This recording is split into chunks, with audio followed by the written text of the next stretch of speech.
Nuevos comienzos, con Natalia Blanco. Hoy, una nueva oportunidad. Buenos días y bienvenidos un miércoles más a Nuevos Comienzos. Estamos deseosos de compartir con todos ustedes esta siguiente hora que tenemos por delante. Y para ello está ya con nosotros Carlos Villanueva. Buenos días, Carlos. Hola, Natalia. Muy buenos días a ti y a todos nuestros oyentes. Encantado de estar aquí para poner un poquito de luz en temas que siempre son muy interesantes. Muy bien, Carlos. Pues yo encantada de que estéis aquí. Y tenemos también en los controles a David Vinueza. Hoy contaremos con la voz de Josué Ferrer con una reflexión sobre el Islam y con Manolo Bento, que no cesa en su empeño de enseñarnos lo sencillo que es cuidar nuestro cuerpo. Hoy la cosa va de horarios y comida.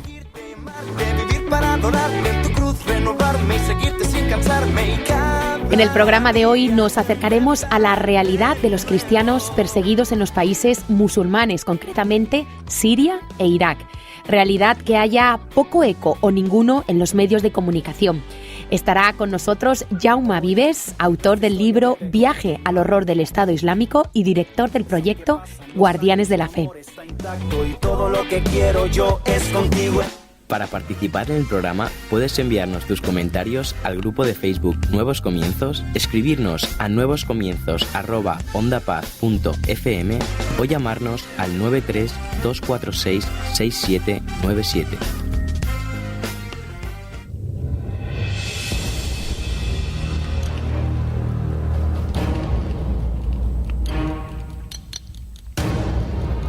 Los cristianos llegaron a Siria e Irak 6 siglos antes que los musulmanes. El apóstol Pedro estuvo en Antioquía, Siria, entre los años 37 y 53 después de Cristo, y fue Siria, después de Jerusalén, el segundo destino de la expansión cristiana. La persecución también llegó sobre esos años cuando Pablo, en aquel entonces Saulo de Tarso, perseguía a cristianos en Damasco.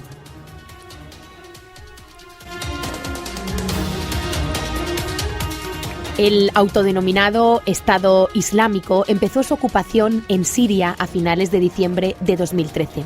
Meses antes se había separado de Al-Qaeda y, aprovechando la coyuntura de la guerra civil siria, establecieron su califato en pueblos fronterizos entre Siria y Turquía.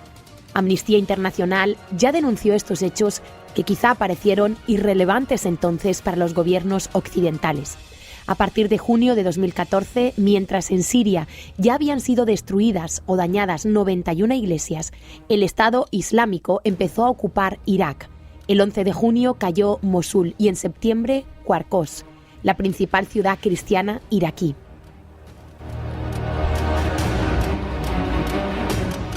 Según el alto comisionado de las Naciones Unidas para los Refugiados, ACNUR, más de 3 millones de sirios son refugiados y 6,5 millones están desplazados dentro del país. En cuanto a Irak, más de 1,2 millones de personas han sido desplazados desde principios del año pasado y al menos 600.000 iraquíes son refugiados. Creo que desde aquí se nos hace muy difícil que nos acerquemos siquiera a imaginar la situación real de estos millones de personas. Aquí en Occidente llevamos vidas demasiado acomodadas y fáciles para entender esta terrible realidad. Comprender la sociedad que vive bajo el califato del Estado Islámico, 8 millones de personas, ayuda a contextualizar la situación de los cristianos perseguidos en este territorio. El Estado Islámico ha creado una especie de señorío de guerreros donde no cabe humanidad alguna. La alianza de los yihadistas con el terror ha dejado de ser religiosa y se ha convertido en nihilista. A los que no quieren convertirse se les ofrece la nada, dejar de existir.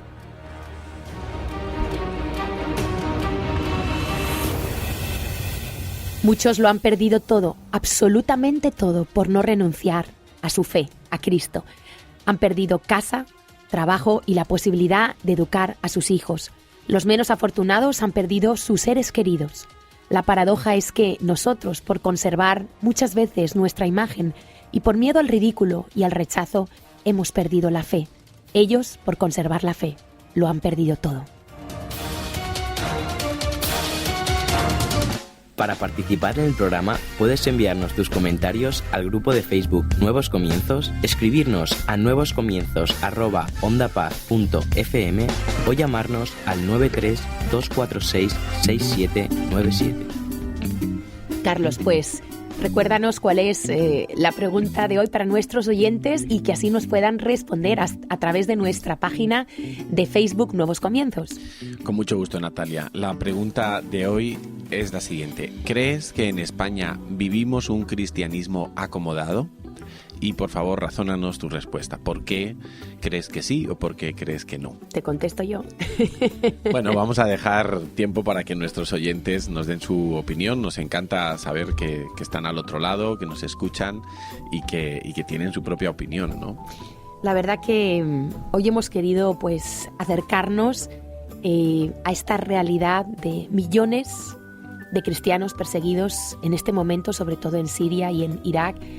Las cifras son increíbles. Yo no sé si llegamos a alcanzar a entender la barbarie que está sucediendo, porque están violando mujeres, están torturando a niños delante de sus padres, están crucificando personas que no quieren renunciar a su fe, pero muchas veces los medios de comunicación no se hacen eco de estas noticias, no, apenas nos llegan en los grandes medios de comunicación. Sí tenemos información a través de otros medios, pero las grandes cadenas de televisión y periódicos, pues por alguna extraña razón, quizá piensan que la vida allí vale menos o no interesa económicamente, apenas nos cuentan estas noticias, Carlos. Bueno, es un sufrimiento atroz el que están viviendo cientos de miles, millones de personas solamente por confesar su fe, por ser creyentes en Dios, en Jesucristo. Y es verdad que los gobiernos occidentales están haciendo muy poco por estas personas.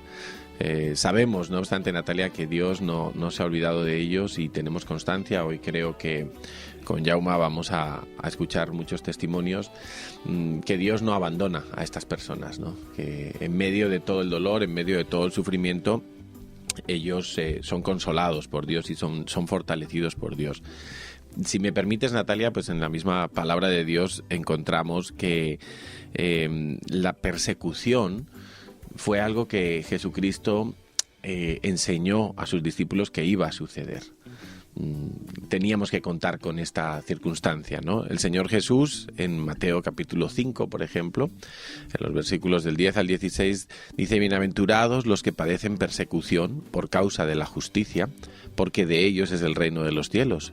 Bienaventurados sois cuando por mi causa os vituperen y os persigan y digan toda clase de mal contra vosotros, mintiendo.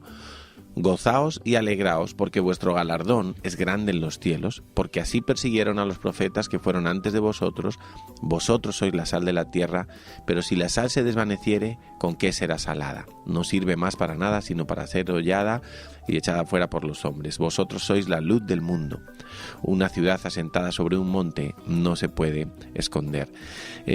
También el apóstol Pablo, Natalia, en sus muchos viajes misioneros, con la pasión en su corazón de llevar la palabra de Dios a todos los lugares del Mediterráneo, él describe cómo había sido hasta ese momento, y aún le quedaba todavía más padecimiento, cómo habían sido sus aflicciones, ¿no? Todo lo que él había vivido en sus propias carnes. En la segunda carta a los Corintios él escribe que 3 veces he sido azotado con varas, 1 vez apedreado, 3 veces he padecido naufragio, 1 noche y 1 día he estado como náufrago en alta mar, en caminos muchas veces, en peligros de ríos, peligros de ladrones, peligros de los de mi nación, peligros de los gentiles, peligros en la ciudad, peligros en el desierto, peligros en el mar, peligros entre falsos hermanos, en trabajo y fatiga, en muchos desvelos, en hambre y sed, en muchos ayunos, en frío y en desnudez. Es un panorama el que describe Pablo bastante duro, bastante difícil, pero que no solamente no le amedrentaba, no le menguaba sus ganas de llevar la palabra de Dios y de mostrar la luz de Dios en todo el mundo posible, sino que incrementaba esa pasión, ¿no? Carlos, ¿y tú crees que si porque ha habido poca concienciación a nivel mundial, ¿no?, en defensa de los cristianos perseguidos. ¿Tú crees que si más bien se hubiera planteado, quizá en las redes sociales, en vez de hablar de cristianos perseguidos, habláramos de minorías perseguidas, hubiera habido más concienciación mundial? ¿Te imaginas a Obama, a Messi o a Shakira mostrando apoyo en sus redes sociales con vídeos o fotos apoyando? Porque no he visto nada de esto. Bueno, yo creo, Natalia, que esto es una cuestión espiritual.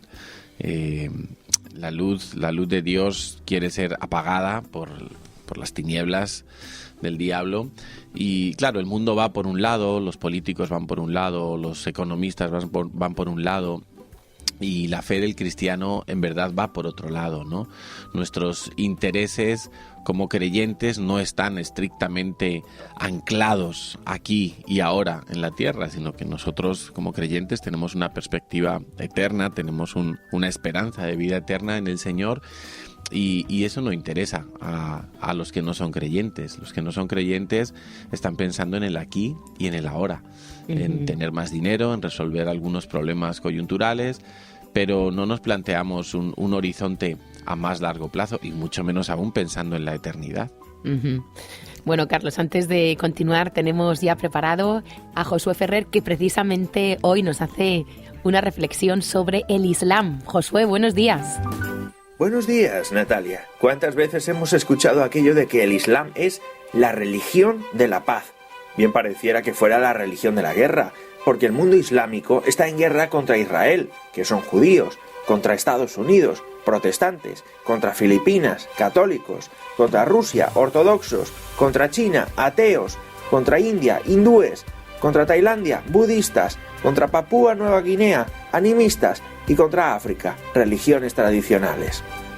Pero lo que es más significativo aún, el Islam está en guerra contra sí mismo, en una eterna lucha de sunitas y chiitas que dura ya más de 1000 años. Posiblemente el Islam sea la religión de la paz, pero la paz de los cementerios, la que sigue a la aniquilación del enemigo. Dice el Corán: cuando te encuentres infieles, mátalos y haz con ellos una carnicería. Sura 47, versículo 4. El presidente de Irán, Mahmoud Ahmadinejad, declaró en su día: si Allah quiere, ¿qué conquistará el Islam? El Islam conquistará todas las cimas de todas las montañas del mundo. Cuando se leen citas como estas, se entienden mucho mejor las cosas. Como el mundo entero pertenece a Allah, el Islam ha de conquistar el mundo entero, por las buenas o por las malas, y acabar con los infieles. A partir de ahí se entiende todo. El Islam no es tanto una religión, sino más bien un sistema político religioso que está en lucha con el resto del mundo desde los tiempos del profeta Mahoma. De ahí tanta guerra. Yo no creo que el Islam sea sinónimo de terrorismo, la verdad. Hay 1.500 millones de musulmanes en el mundo. Si de ellos solo el 1% fuera terrorista, estaríamos hablando de 15 millones de terroristas. Si solo el 0,1% fuera terrorista, estaríamos hablando de 1,5 millones. Pero en realidad son solo unos pocos miles. Lo que a mí me preocupa más bien es esa gran mayoría silenciosa que nunca condena el terrorismo, porque en el fondo entiende, apoya o simpatiza con la violencia, esa mayoría silenciosa que no acepta principios básicos de nuestra civilización como libertad, democracia, derechos humanos, separación de Iglesia y Estado o igualdad de hombre y mujer. Y me temo que esos no son 4 gatos, sino la inmensa mayoría. A mí me inquieta que Europa se esté llenando de musulmanes. El problema no es que abran mezquitas, que las mujeres lleven velo o que recen 5 veces al día a un Dios equivocado. El problema es que en cuanto los mahometanos empiezan a ser una minoría influyente, comienzan a decirte aquello de que al profeta no le gusta la democracia y a Allah tampoco. Mejor derogamos la Constitución y la cambiamos por la ley Sharia. Esto me preocupa enormemente, la verdad. Yo soy un tipo muy pacífico, pero por la libertad estoy dispuesto a morir y estoy dispuesto a matar. No quiero que mi país vuelva a ser una dictadura nunca más. Y sinceramente, me parece muy significativo el erial democrático que siempre acaba rodeando al Islam. No voy a hablar de Arabia Saudita Irán y las monarquías del Golfo Pérsico, porque aquello es viajar a la Edad Media. El problema es que incluso los países más democráticos, entre comillas, del mundo islámico dejan mucho que desear. En Turquía hay elecciones porque manda el ejército. Indonesia es responsable del mayor genocidio indígena del mundo. Y en Marruecos aún vas a la cárcel por repartir Biblias. El Islam debe exorcizar sus demonios, tal y como ha hecho el cristianismo. Pero seamos positivos. Si la Iglesia Católica, tan presta y dispuesta a apoyar inquisidores, cruzadas y caudillos, ha acabado aceptando la democracia, aunque sea a regañadientes, lo mismo podría ocurrir también con la media luna. Inshallah. Pues muchas gracias, Josué, por ese comentario, y ya saben que en Amazon pueden encontrar en formato digital ese libro de Josué Ferrer, excelente libro, ¿Por qué dejé de ser ateo? Toda su experiencia, su historia, sus razones de por qué un día Josué, siendo un ateo aférrimo, decidió volverse creyente y cristiano en el Dios de la Biblia. Y Carlos, fíjate que en más de 50 países, los cristianos, independientemente de su confesión, son discriminados, llegando a ser torturados, violados, asesinados. ¿Y cuál es su crimen? Pues ser cristianos. Y hay 4 fuentes principales de persecución en el mundo, según aquellos que estudian, ¿no?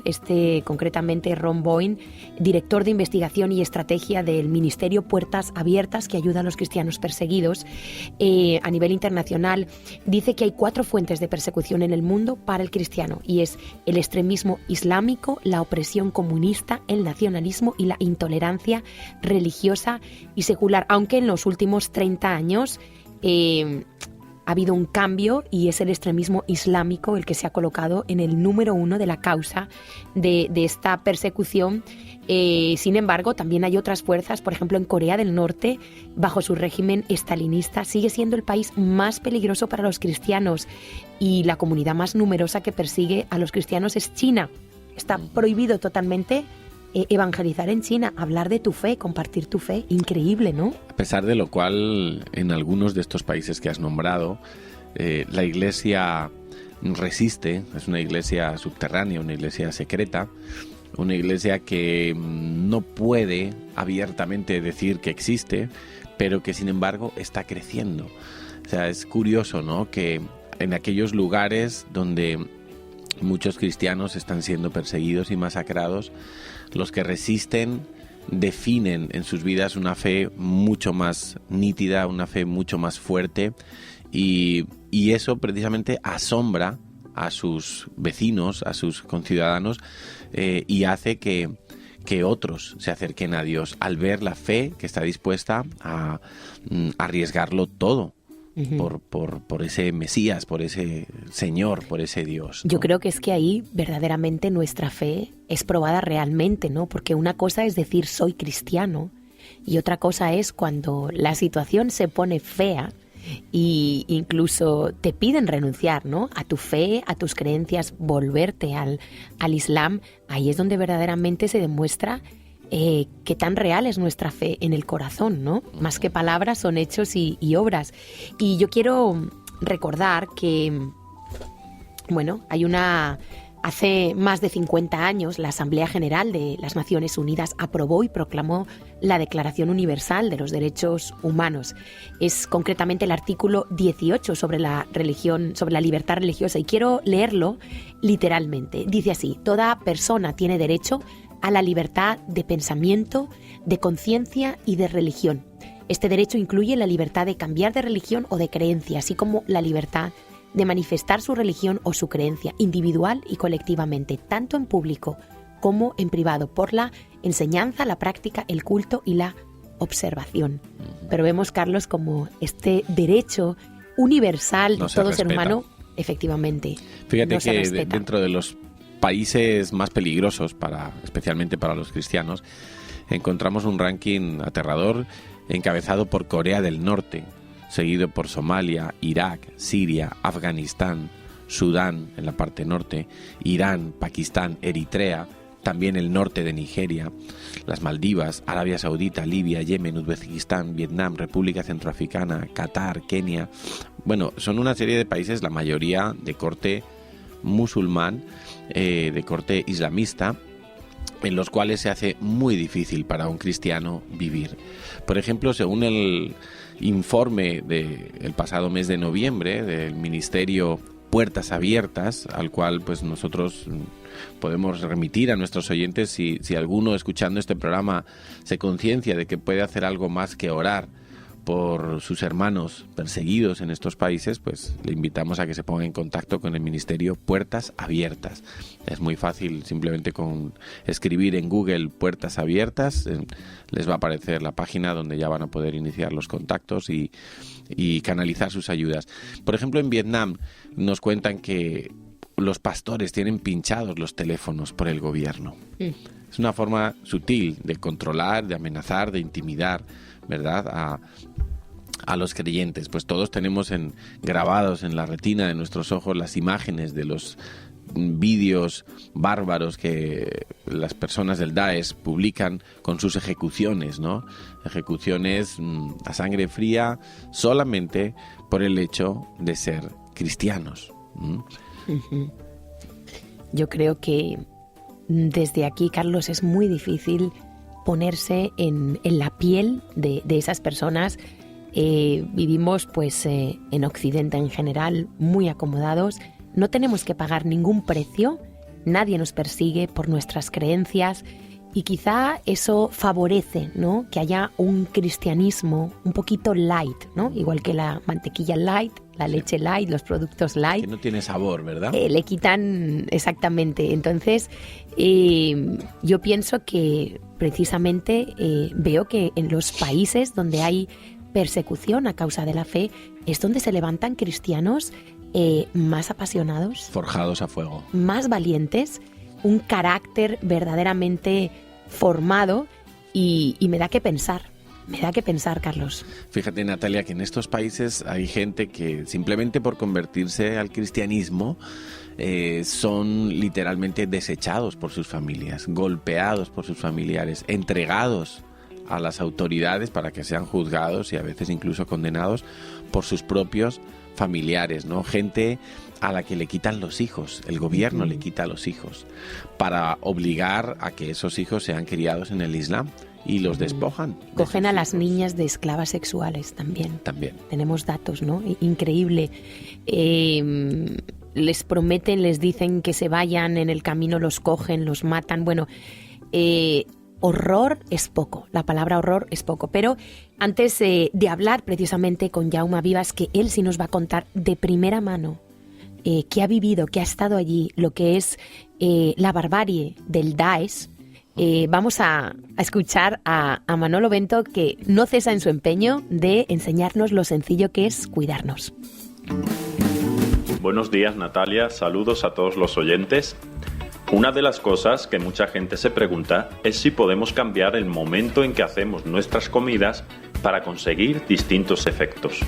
Por ejemplo, siempre se ha dicho que el desayuno es la comida más importante del día, o que comer carbohidratos, pan, pasta, arroz, dulces, etc., por la tarde o por la noche engorda más, porque vamos a estar reposando y no se van a quemar.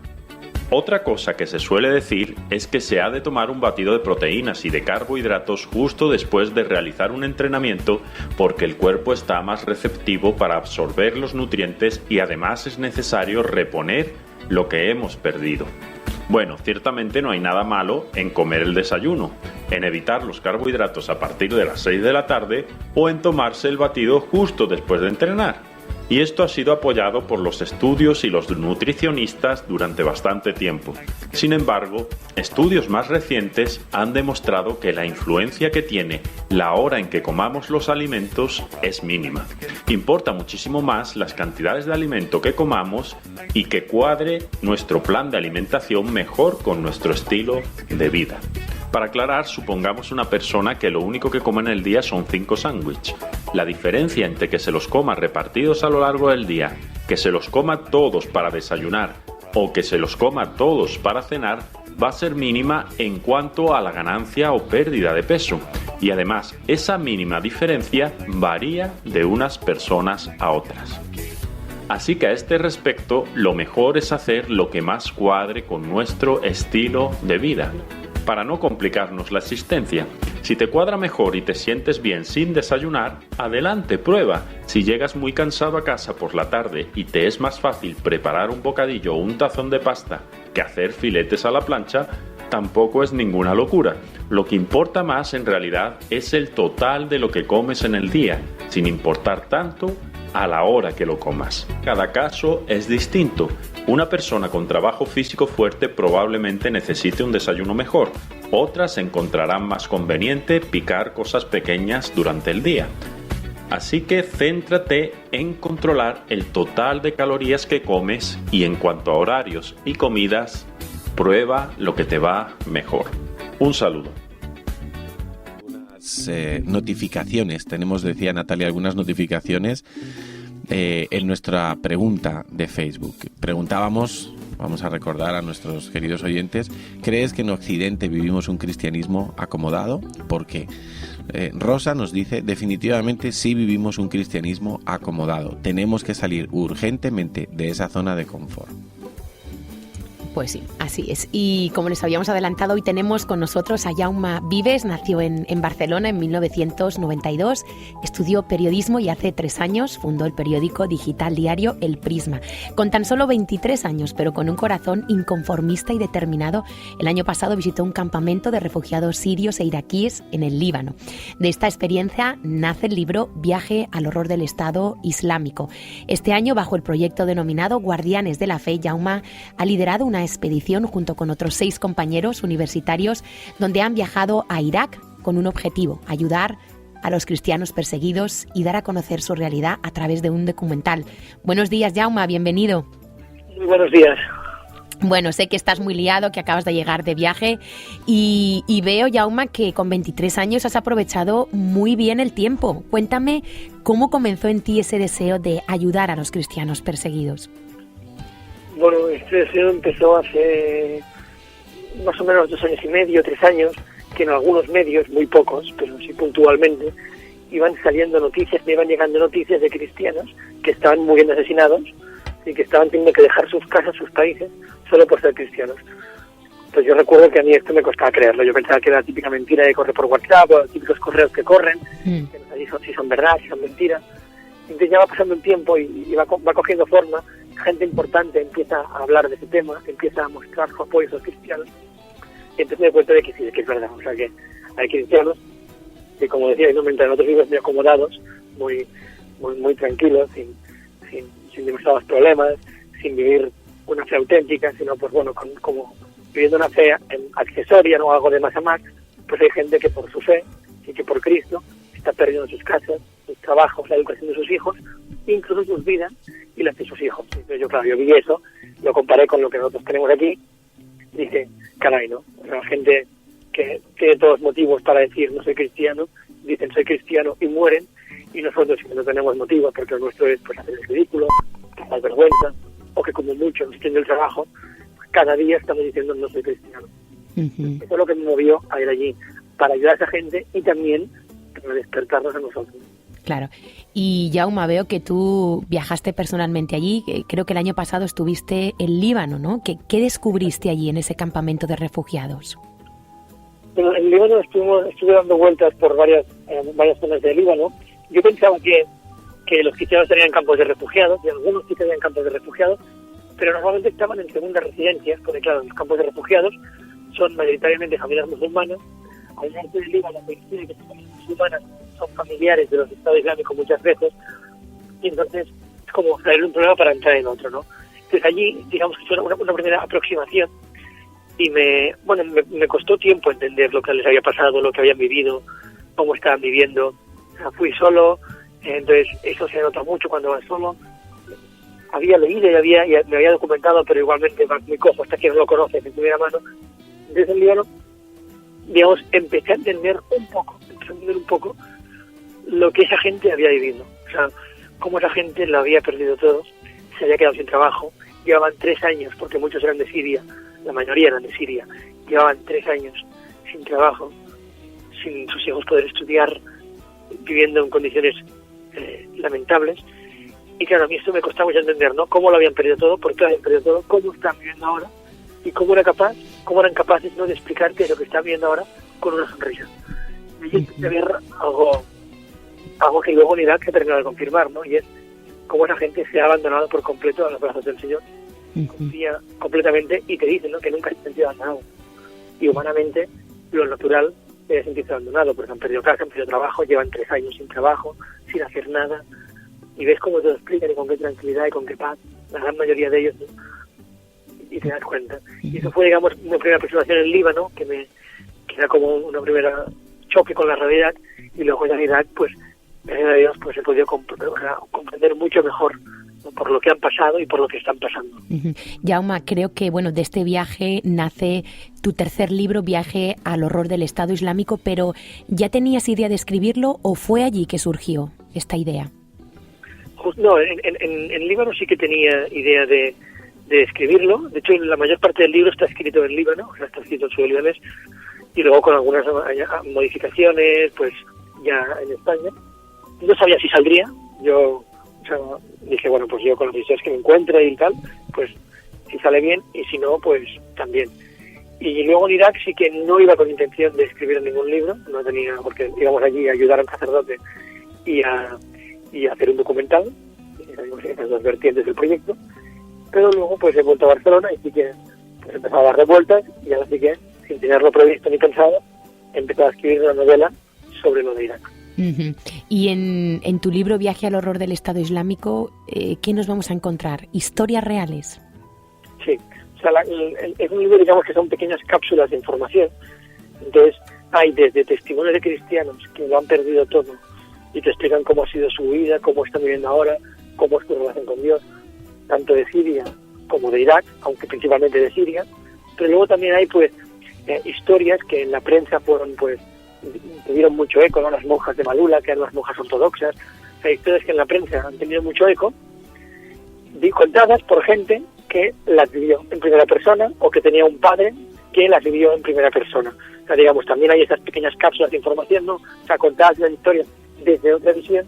Y luego también hay testimonios de libaneses, gente de Líbano, pues cómo ellos ven la situación, o gente que pues ha vivido en países musulmanes, y te explican cómo es la situación de esos cristianos en esos países, cómo es la legislación para los cristianos y no cristianos en esos países.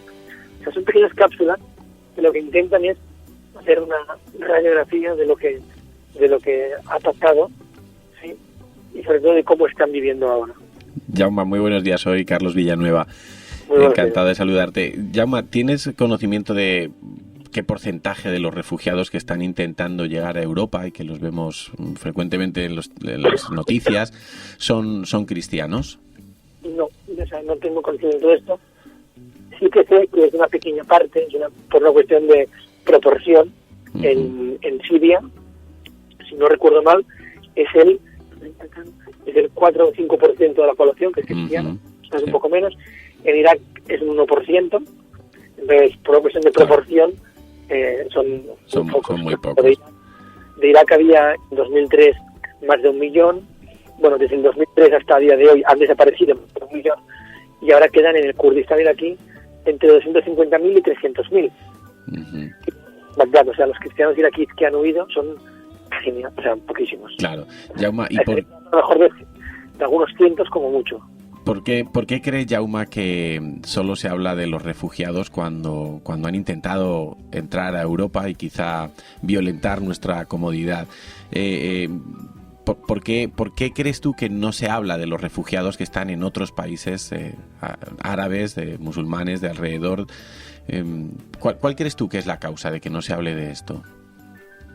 O sea, que no se hable de... O sea, el motivo esencial de por qué ahora se empieza a hablar de esto es porque ahora nos toca de cerca, es como con lo de París, como cuando nos toca de cerca, o sea, nos creemos que es verdad. Solo cuando toca de lejos y interesa, ya se preocupen de que nos toque de verdad. Si hay un tsunami en no sé dónde, o si pasa no sé qué en no sé dónde, pues interesa, pues ya se preocupan de que también nos toque de cerca. Pero si no, vivimos bastante ajenos a lo que no nos incumbe personalmente, a lo que no nos toca de cerca, algo muy ajeno. Además, yo creo que se habla de guerra, se habla de víctimas, se habla de refugiados, ¿sí? No se habla de persecución religiosa. Ajá. No se habla. Yo creo que no se habla de persecución religiosa no solo por malicia, que también puede ser que sea por malicia, sino por no entra, yo creo, en nuestros esquemas, que mientras nosotros estamos apartando a Dios de toda la vida pública, de todo, le hemos apartado a Dios, pero de todos los sitios, de la cultura, de la historia, de la política, de la familia, no entra en nuestra cabeza que haya gente que esté muriendo por no querer decir, no, yo no soy cristiano y me convierto al Islam. Claro, la o sea, gente... No entra en nuestra cabeza que haya gente dispuesta a perderlo todo por Cristo. La sociedad debe de pensar, bueno, estos son muy bobos, ¿no?, por dejarse matar de esta manera. Claro. O sea, a veces yo, cuando estoy dando las charlas y explico algún testimonio de perdón, pues hay gente que se enfada, que no lo entiende, que se molesta y dice, pero ¿por qué? ¿Cómo puede perdonar? ¿Pero quién te cree que sea? Porque a lo mejor le han secuestrado a la hija, claro, y ella te dice que perdona a los que han secuestrado. O sea, queda un pozo, ¿no?, de lo que Europa fue, un pequeño pozo, ¿no? Unos pequeños principios quedan, pero ya muy diluidos. Entonces ya no entra en nuestra cabeza que esa gente, no, o sea, la gente te dice que no entiendo por qué han de morir, que se conviertan, aunque luego por dentro sigan viviendo así como cristianos. Y esa es la mentalidad que hay, no en todo el mundo, evidentemente, o sea, no en todas las personas, de Dios, pero bastante generalizada. Jaume, este año, bajo la expedición de Guardianes de la Fe, habéis viajado a Erbil, la capital del Kurdistán iraquí. Yo quiero preguntarte, ¿por qué el nombre de Guardianes de la Fe? O sea, el nombre hace referencia, no a nosotros, a veces han equivocado, se han pensado que somos nosotros, no somos nosotros. O sea, el nombre hace referencia a esos cristianos allí que, con tal de conservar, con tal de guardar su fe, han estado dispuestos a perderlo todo, ¿no? Después son guardianes de la fe. O sea, por ejemplo, conocimos una historia que tenía, o sea, mucha relación con este nombre, aunque el nombre estaba decidido de antes, que eran unos cristianos, padres de familia, que a sus familias las mandaron a sitios más seguros, a un pueblo un poco más alejado del suyo, y el que había sido su pueblo, que había estado tomado por el Estado Islámico y arrasado, pues ahora era su cuartel. Ellos eran los militares de su pueblo, que antes eran los vecinos solo. Y en ese pueblo hay de guerra, un frente de guerra, y lo que hacen es contener el Estado Islámico.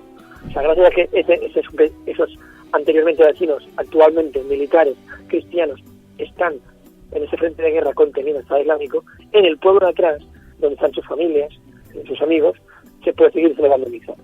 Ese es un claro ejemplo, ¿no?, de los guardianes de la fe. Y Jaume, ¿qué mueve tu corazón? Porque inviertes tiempo, inviertes dinero, veo que ¿cómo habéis podido haciendo una cena? Habéis recolectado dinero, porque para todo hace falta dinero para este proyecto, pero ¿qué mueve el corazón de Jaume? Hombre, pues Cristo, pero tendría que ser mucho más. O sea, siempre hay que mirar la fe, siempre hay que rezar más, ¿sí? Pero el motor inicial, ¿sí?, aunque no siempre llegamos con toda la que me gustaría, por lo menos en mi vida, y es Cristo. Y eso es lo que lo mueve todo. Y esta experiencia, Jaume, a nivel personal, ¿a ti cómo te ha cambiado? Me imagino que tu fe ha crecido. Sí, pero aquí hay una cosa, y eso es como, por ejemplo, ya me voy este viernes, me voy de ejercicios espirituales 5 días en silencio. O sea, yo sé que volver a ejercicios es mucho más cerca del Señor, sí, y ordenaré mucho más mi vida, pero al tiempo, pueden ser un mes, 2 meses, un año, eso se te va olvidando. O sea, la sociedad, digamos que no ayuda para nada, entonces todo va a la contra, digamos, y te hace correr mucho. Entonces, esas cosas sí que te ayudan, pero luego tú vuelves a la vida normal, a la rutina, y se te van olvidando.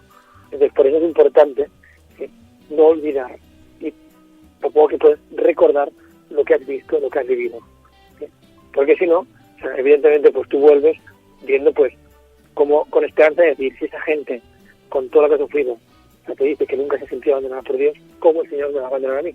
Si la gente te dice que sigue confiando en Dios, a pesar de todo lo que les ha pasado, eso te hace mantener la esperanza, ¿no?, de el Señor, cuando yo necesite, me dará la fuerza, porque de mí no nacerá, me dará la fuerza para confiar en Él, para seguir adelante. ¿Sí? Entonces, eso te da esa esperanza. Pero es importante no olvidarte de lo que has visto, de cómo lo has visto. Jaume, precisamente en cuanto a lo que has visto, ¿nos podrías contar 2 o 3 de las historias personales que más te han impactado, que más te han dejado huella? Hay una historia que a mí me parece muy bonita. La mayoría de sacerdotes, la mayoría de centros de desplazados, porque en Kurdistán son desplazados, porque Kurdistán es Irak, pero la mayoría de centros de desplazados donde viven los cristianos, digamos que los responsables son sacerdotes. Ahí hay muchísimo respeto por los sacerdotes. Y hay una historia que a mí me pareció increíble, ¿no? Porque la mayoría de cristianos quieren marchar de Irak, pero casi nadie puede. Entonces, las únicas personas que sin demasiado esfuerzo podrían marchar de Irak y venir a Europa o a Occidente, o América, donde fuera, son sacerdotes y las monjas. Y deciden quedarse allí, ¿sí? Vivir como su gente y morir con su gente. O sea, cuando las ONGs se han ido, cuando los gobiernos marchan, los únicos que se quedan es la Iglesia. Hay una historia de un sacerdote que el 10 de junio, que es el día que el Estado Islámico tomó la segunda ciudad más grande de Irak, Mosul, pues ese sacerdote estaba en Mosul. Tuvo que huir y lo perdió todo. Y huyó a Karakosh. Karakosh es la ciudad cristiana más grande de Irak. El 6 de agosto, 2 meses después, el Estado Islámico va a Karakosh. Y la gente de Karakosh huye y lo pierde todo. Y este sacerdote tiene que volver a huir y perderlo todo. Y huye a Erbil, donde nosotros fuimos. Y cuando llega a Erbil, en vez de decir, ya he tenido que huir 2 veces y perderlo todo 2 veces, me voy a Europa, me voy a donde sea, a descansar, a despejarme, se pone al frente de un centro de desplazados, ¿sí? Que no es un centro cualquiera, es el más grande de Irak. 500 contenedores de mercancía, 10 personas por contenedor, o sea, 5.000 personas. Y no solo se queda, sino que tiene que estar al día 15 y 20 horas trabajando para que a 5.000 personas no les falte ni agua potable, porque allí no hay agua potable, no les falte comida, la electricidad no falla, porque si la electricidad falla, no hay aire acondicionado y en esos contenedores no se puede vivir, o sea, el calor es sofocante, no se puede ni respirar. O sea, que no solo se queda, sino que trabajan de 15 y 20 horas con una sonrisa para que a 5.000 personas no les falte de nada. Impresionante, ¿no? Y a nivel de familias, anónimas, ¿no? Que hayan sufrido en sus carnes este tipo de persecución. Por ejemplo, hay un testimonio de un veterinario que era de Karakosh también, y él te explica, ¿no? Cómo en Karakosh pues tenía de todo. O sea, tenía un buen trabajo, tenía dinero, tenía casas, tenía coches, no le faltaba de nada, tenía 5 hijos. Y él nos dijo literal, antes en mi vida tenía de todo, no me faltaba de nada, tenía casas, coches, dinero, trabajo, ¿sí? Pero no tenía tiempo para Dios, que es lo que muchas veces nos pasa a nosotros. Y nos dice, ahora que lo he perdido todo, estoy mucho más cerca de Dios que antes. Además, cuando este vecino marchaba de su casa, su vecino musulmán le llamó y le dijo, que sepas que me he quedado con tu casa y que me he quedado con tu coche. Y él le dijo, bueno, muy bien, que Dios te bendiga, gracias. O sea, luego ves pues el testimonio de un padre que el día 6 de agosto de 2014 en Karakosh, por la mañana murieron personas, y fueron las únicas que murieron. Y entonces murieron porque estaban celebrando en un patio de una casa, Estado Islámico lanzó una bomba y cayó en ese patio. Y murió pues el hijo de 10 años de una familia con la que nosotros estuvimos y con la que hablamos. Qué tremendo, y nos contaba el padre, cómo había muerto por su hijo, un amigo de su hijo, y una chica mayor, amiga de un hermano de su hijo. Y la serenidad con la que te explicaba cómo había muerto, la entereza que tenía el padre, a explicarte eso. Nosotros estábamos alucinados. La madre todavía seguía llorando, la abuela también, ¿no? Pero les preguntamos, ¿no? Si estaban enfadados con Dios. Coño, nos han matado a un hijo, pues, no, o sea, sería comprensible, ¿no? Entenderlo de esa manera. Y te dice que no, que no está enfadado con Dios. Que Dios es amor, paz, misericordia, y que el que ha hecho estos hijos no es Dios, sino Estado Islámico. Que es tremendo, ¿no? que parece que a la vista de testimonios como los que tú nos cuentas y que has podido comprobar y certificar, a veces las discusiones de nuestros gobernantes parecen hasta ridículas, ¿no? Me refiero por la situación convulsa que vive la política de España y que apasiona muchas veces las conversaciones de los bares y de las cafeterías y de las tertulias, y sin embargo hay lugares del mundo donde gente sencilla, gente anónima, solamente por ser creyente, por ser cristiano, está sufriendo, pues bueno, poniendo a riesgo su propia vida, ¿no? ¿Tú qué crees que podrían hacer nuestros gobernantes, Jaume, por los cristianos perseguidos? ¿Crees que podrían hacer algo? Hay una cosa, o sea, me acuerdo cuando hace unos meses, con un amigo fuimos a Madrid para hablar con Monseñor Emil Nona, que es el arzobispo de los caldeos de Mosul, o sea, uno de los últimos cristianos en huir de la ciudad desde que el 10 de junio fuera tomada por el Estado Islámico. Y le preguntamos no qué podían hacer los políticos, sino qué podía hacer un católico de Barcelona, si un seminarista de Barcelona, de hecho me preguntó el seminarista, qué puede hacer un seminarista por esa gente. Y la respuesta, ¿sí?, no solo para seminaristas, sino que nos sirve a todos. Nos dijo, primero, rezar, ¿sí?, lo segundo, vivir la fe de forma valiente y coherente allí donde Dios te ha puesto.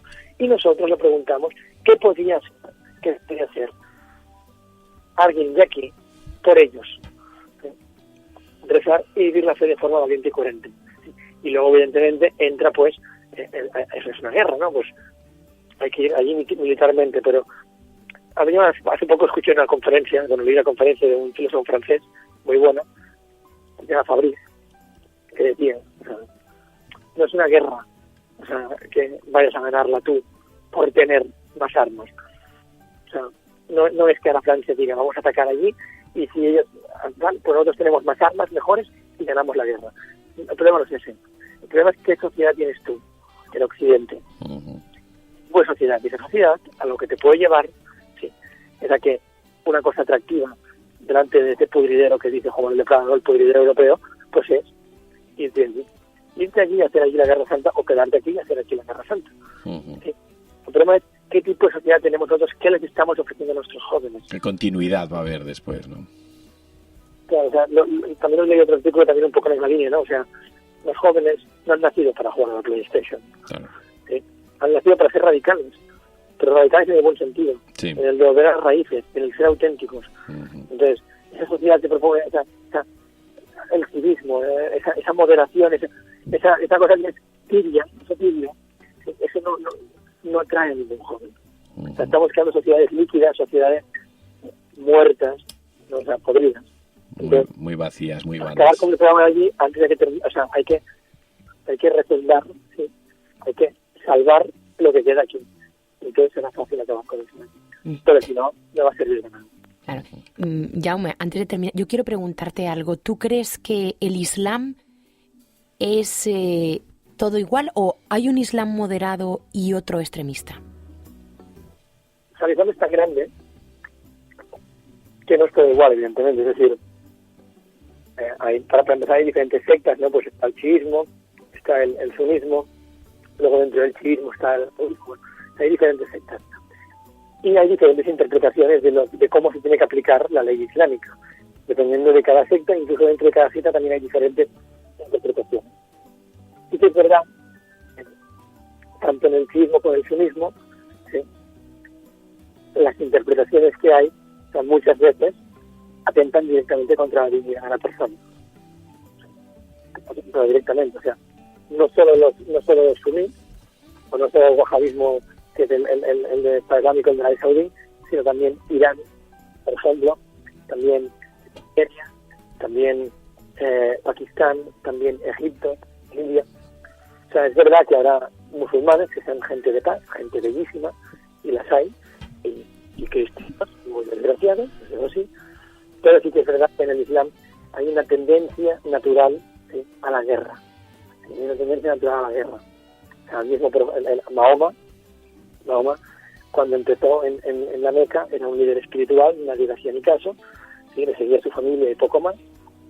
Y es que, o sea, de esa época lo que quedan pues son una serie de escritos, ¿no?, que hablan de la yihad interior, son más artículos de paz, digamos, pero ya luego cuando se va a Medina y ya se convierte en un guerrero, en un líder político, militar, luego vuelve a la Meca, arrasa contra todos los que no lo habían seguido cuando él estaba en la Meca, y allí ya todo se recrudece, y ya no habla de la hija interior, sino que habla ya de la hija exterior, de la guerra santa, del infiel, de acá al infiel. Entonces, sí, son sus últimos escritos los más peligrosos, ¿verdad? Claro, ¿qué pasa? Que claro, se podría justificar, ¿no? Decir, el Islam es una religión de guerra y de paz, ¿no? Porque tiene tanto una como otra, ¿no? Pero claro, luego hay una ley que se llama la ley de abrogación, que lo que hace es, ante dos versículos contradictorios, ¿no? Porque ya no se puede hacer, hay un principio de la filosofía que es el principio de la contradicción, pero acaso no puede ser de la vez. Entonces, una ley que dice que ante dos versículos contradictorios, pues el que se aplica, digamos, el que prevalece, es el más nuevo, es decir, el Islam de Medina. Claro. ¿Sí? De cuando Mahoma era un líder militar, un líder político. Si no me equivoco, Jaume, tú has dicho que la yihad o el Estado Islámico no es una herejía del Islam, sino que es la consecuencia. Yo creo que es la consecuencia, mira. El otro día hay un documento interesante de cómo, o sea, cuando empezó la primera cruzada, los musulmanes ya hacía 300 años, 400 años, 500 años, que habían empezado a invadir ciudades, zonas de Europa. Y para esa fecha que empezó la cruzada, ya más de media Europa era musulmana. Uh-huh. Es una cosa que ya viene muy de los inicios. No es una cosa, o sea, el Estado Islámico tendrá sus orígenes, a lo mejor no en el propio Islam, a lo mejor los orígenes del Estado Islámico están en Occidente. Podría ser eso.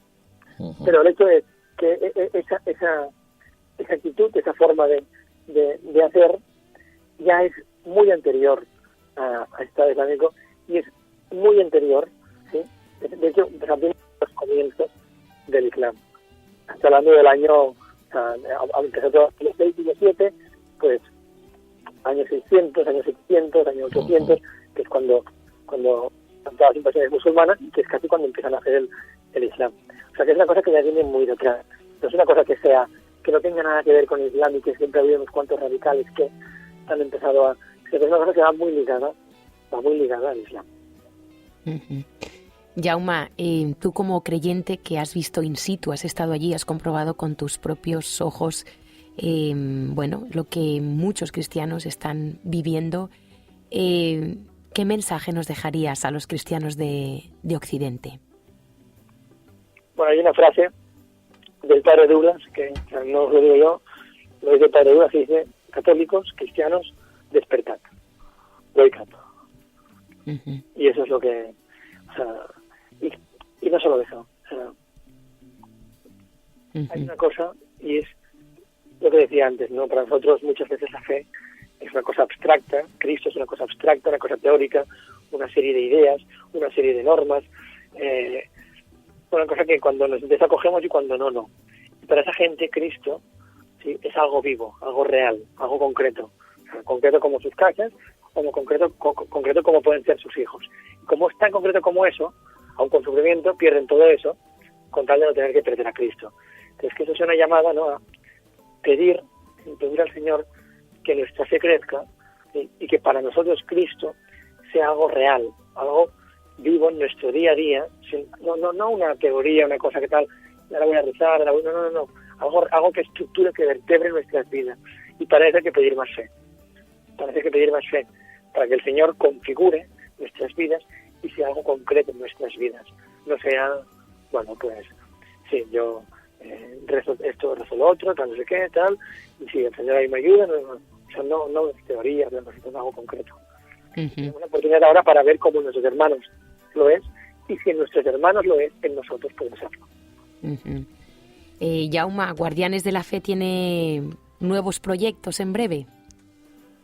Por ahora, si Dios quiere, en enero aproximadamente saldrá el documental, que será un documental precioso. Ya hemos sacado a día de hoy 2 trailers, ¿sí?, anticipando un poco lo que será el documental, y en enero, si Dios quiere, saldrá el documental.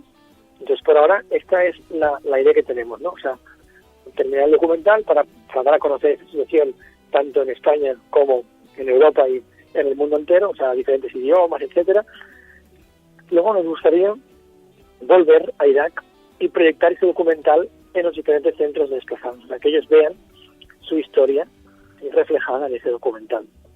Y luego, este verano, también, pues, algunos de los que fuimos y más gente, queremos volver a Irak, no ya hacer un documental, a lo mejor sí que hacer algunas historias, pero sobre todo al servicio de los sacerdotes que están ayudando a esa gente, ¿no?, a lo que nos piden. Uh-huh. Pues Jaume, desde aquí aplaudimos estas iniciativas, enhorabuena, que sigáis adelante, vale la pena y bueno, que sigamos viendo proyectos como este que tanto se necesitan en todo el mundo. Así que enhorabuena y muchísimas gracias por tu tiempo, Jaume, que sé que es poco, y espero que, bueno, dentro de un tiempo podamos hablar de nuevo aquí en Nuevos Comienzos y nos sigas contando nuevos proyectos. Un placer. Hasta pronto, Jaume. Muchas gracias. Pues era ese testimonio de primera mano de este joven emprendedor con iniciativas que su fe le ha llevado a tomar decisiones radicales. Él dijo, tengo que hacer algo. No puedo quedarme tal cual, no puedo oír que esto está pasando aquí tan cerca y que yo no hago nada, que yo tengo una fe que me tiene que llevar a una vida práctica, a una obra, ¿no? Y qué hermoso, ¿no? Carlos, no sé si tenemos algún comentario más. Sí, justamente, Natalia, ha entrado alguna notificación más en nuestra pregunta que realizábamos en Facebook, Nuevos Comienzos. ¿Crees que en Occidente vivimos un cristianismo acomodado? ¿Por qué? Marcela a este respecto nos dice, después de escuchar los testimonios de Jaume, estoy completamente convencida de que sí vivimos un cristianismo acomodado. Uh-huh. Parece que es la opinión dominante. Uh-huh.